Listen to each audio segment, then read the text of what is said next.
Wow. Woo. I don't know what introduction that was, but I do want to talk about spiritual health. Yes, the omnious, nebulous, weirdest, strangest, randomest topic. Whenever I hear the word spirit, I think like just ooh, like I think all these random things. I think all these random things. And the problem is, this is a charged word. When you say spiritual, people are either going to get mad defensive and be like, what in the world? Or they're going to, they might join you and try to contact the spirits with you. There is physical health, like you actually exercising. There is your mental health. But we don't talk about spiritual health. At least I don't think in my day-to-day life or as a society. From what I've noticed, we don't talk about spiritual health. And I think that it's very important. I think spiritual health is very important. And when I say spiritual health, this is what I mean.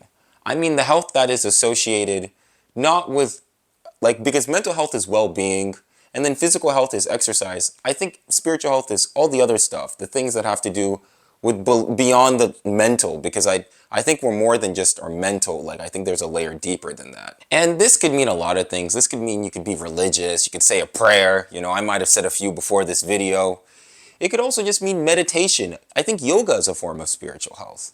I think it's just reconnecting with what's within you. Now, this is all mumbo jumbo, and I'm not trying to go into some weird thing because I ain't gonna bust out any crystals. It's not one of them videos. But I want to talk about the things that you really can't explain, because I think spiritual health, when it comes to it, it's all about just really giving back.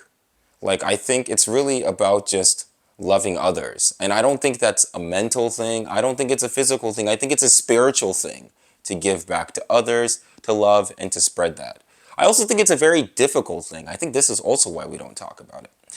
And it's something that I've just, because I have the most normal thoughts, but I've been thinking about spiritual health because it's something I've been trying to improve on this season of my life. I've been trying to focus on what's within me, and I guess trying to be calm. Because yes, like, mental health and anxiety is real, and calming down is important. But then, okay, once you've reached that calm state, like, what's next? Like, what, you're just a chill dude? Like, am I just gonna be high all the time? Like, am I just a chill guy the whole time?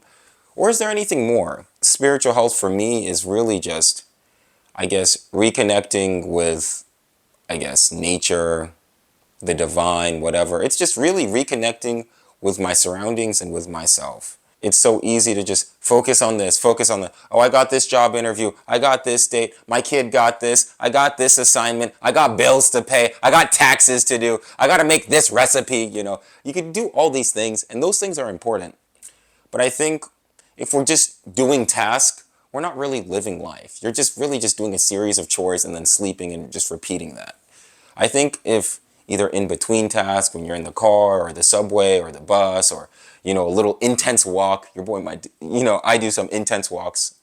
I think when you're in between, if you might have a very busy schedule, finding time to just really just connect with yourself and connect with others around you, because this is something I really struggle with. I struggle with spiritual health.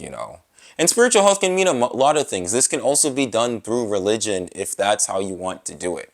I think for me, I want to tackle this more in a secular sense, because once you say the word God, oh man, I've read, and trust me, I got some videos on that character too coming up. But the thing is, once you bring that up, I think that dilutes the point I'm trying to make when I try to bring in a deity or God into this. It's important to be spiritually healthy. And I think also not only an individual, I think societies, groups, friend groups, I think families have spiritual health. Actually, I think it might even apply. I think physical health, mental health, spiritual health, I think they apply not only to the individual but to a group.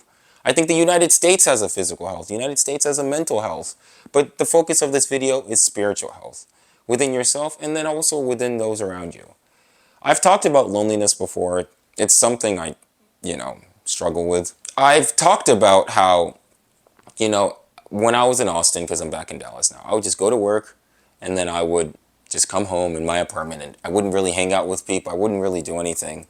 And I look back at that time, and I look back at that video, and while most of the stuff is true, I think now going forward after reading the comments, I think it's really just trying to find peace within myself and really just embracing my surroundings and also just not learning to turn into bitterness, because I think with loneliness and with spiritual health, I think a poor spiritual health pours out into other things. It can pour out into your mental health.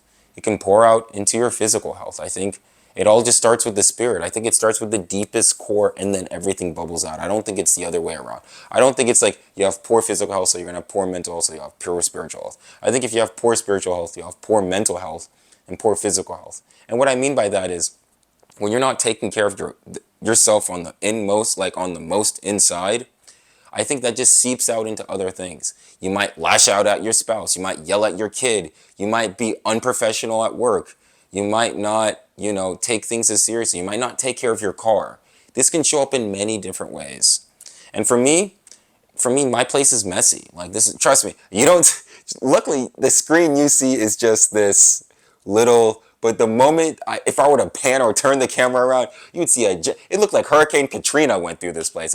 No amount of FEMA is gonna fix this room. If I let that build up, I think, yes, that's a physical problem, but there might be something deep within it. Now, yes, let's not try to over spiritualize things.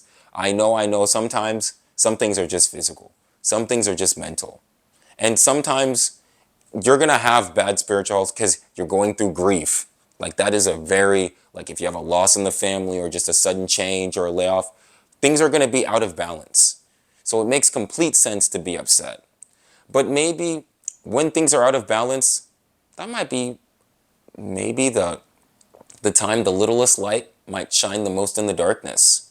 Like that might be a time where, even if you have just a small bit of joy, it's amplified because you're in such a dark cave that all it takes is a flame, not even a flame, just a spark to light all your surroundings.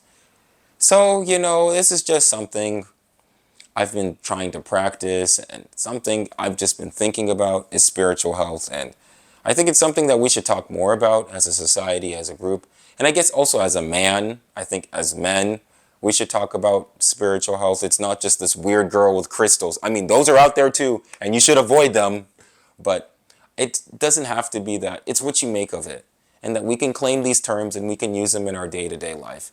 And we can use them as a way to assess ourselves and also assess others to make sure that they're spiritually healthy.